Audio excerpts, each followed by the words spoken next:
আলাইকুম, welcome to Tony's world. Tony's ওয়ার্ল্ডে আপনাদের সকলকে জানাই স্বাগতম। চলুন আজকের রান্নাটা শুরু করা যাক। আজকে যে রান্নাটা নিয়ে আমি হাজির হয়েছি সেটা হচ্ছে আমের ভর্তা।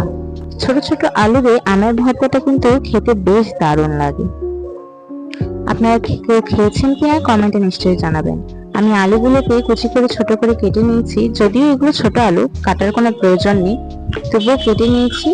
এখন পেঁয়াজ, মরিচ, স্বাদ মতো লবণ, স্বাদ মতো হলুদ, এই সব কিছু দিয়ে দিচ্ছি। সবকিছু পরিপূর্ণভাবে দেওয়া হয়ে গেলে সামান্য একটু পানি দিয়ে আমি ঢেকে রাখবো।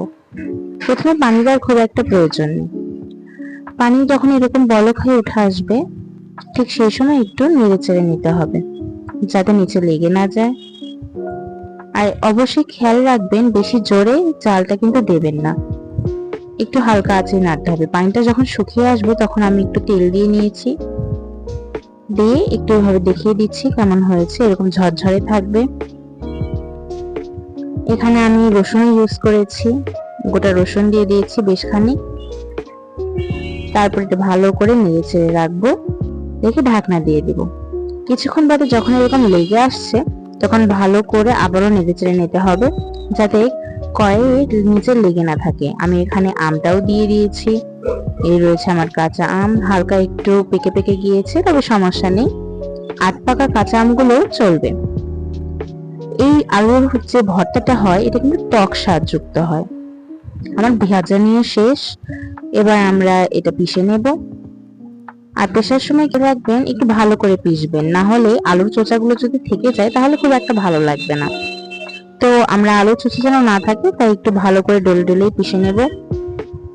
আর এই ভর্তাটা কিন্তু খেতে বেশ ভালো লাগে। অনেকেই কিন্তু যারা ভর্তা লাভার তারা কিন্তু এই ভর্তাটা ভীষণই পছন্দ করে থাকে, কেননা এই ভর্তাটা বেশ চিটকা চিটকাও হয় এবং আঠালো প্রকৃতির হয়ে থাকে। যদি চিটকা শব্দটা শুনতে একটু হাস্যকর লাগতে পারে, আমি আঠালোটাই বলি, আঠালো হয়ে থাকে আর কি। তবে হ্যাঁ, ভর্তাটা কিন্তু খুব সুস্বাদু। আমি এখান থেকে টুক করে তুলে এক গোটা রসুন খেয়ে নিলাম, কারণ ভাজার পর রসুনটা খেতে খুব স্বাদ লাগে আর স্বাস্থ্যের জন্য উপকারী। অনেকে অবশ্য কাঁচা রসুন খায় হাড়ের ভালো রাখার জন্য, তবে আমি কাঁচা খাইনি, আমি একটু সিদ্ধ করা রসুন খেয়ে নিলাম, বেশ ভালোই লেগেছিল।